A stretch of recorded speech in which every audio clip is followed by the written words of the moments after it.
bugun O'zbekiston butun dunyoda inson madaniyatini o'sha o'z holiga kelishini juda ham xohlayapti va shu ma'noda bugun Markaziy Osiyo o'laroq dunyoga chaqiriq bilan chiqyapti desak, menimcha to'g'ri bo'ladi.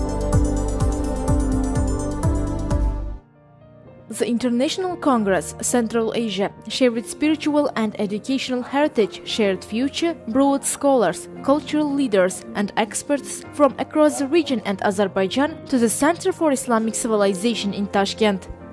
But before the discussions even began, participants were reminded of the depth of the region's heritage through a special visit to one of the center's most remarkable spaces, the Quran Hall. Here, the historic Usman Mushaf sits at the heart of the exhibition. Bu Qur'on atrofida 114 ta yana mushaflar joylashgan. Chunki muqaddas Qur'oni Karimimizda 114 ta sura bor. Islom sivilizatsiyasining markazini marvarati desam bo'ladi. Regional cooperation extends far beyond economics. It is grounded in shared cultural and spiritual traditions. From filmmakers and youth to historians and researchers, this Congress brings everyone to protect region's cultural memory. Historically, Central Asia has played a major role in the development of Islam, science and the arts. The Congress explored practical ways of collaboration in these fields.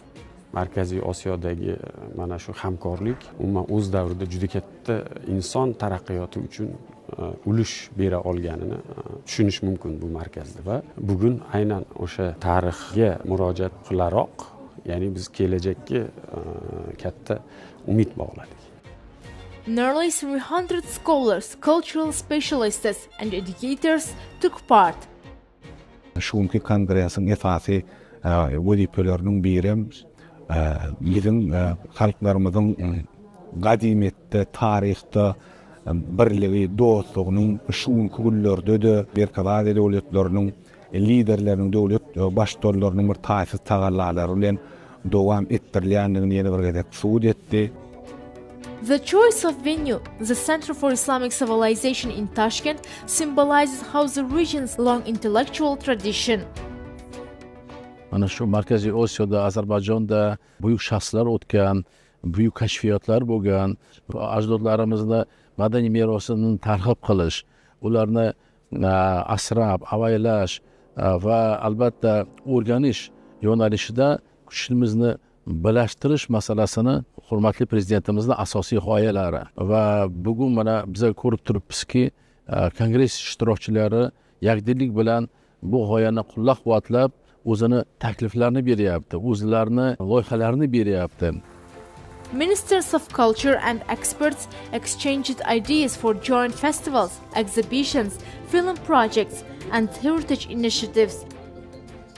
Biz bundan sonra Kazakistan Akademisi ile Abay Konambayevi, Muhtar Avyezov'u, Tacikistan Akademisi ile Abdurrahman Camini, Kırgızistan Akademisi ile Çingiz Aytmatov'un iyisini, Türkmenistan Akademisi ile Mehtumgül Feragi'nin eserlerini bilge tedkik edip öğrenmek için yeni niyetler elde ettik.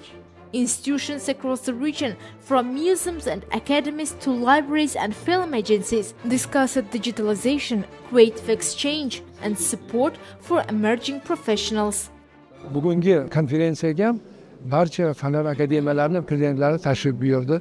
Kelamalar uniki vitse-prezidentlari keldi. Mana shu yerda mana taklif bo'lyaptiki, umuman Markaziy Osiyo tarixi, Markaziy Osiyo terminini ko'proq ishlatib, shunday demak izlanishini olib borish kerak. At first glance, this may look like a scientific gathering, but the discussions here shapes how societies understand identity, education and future.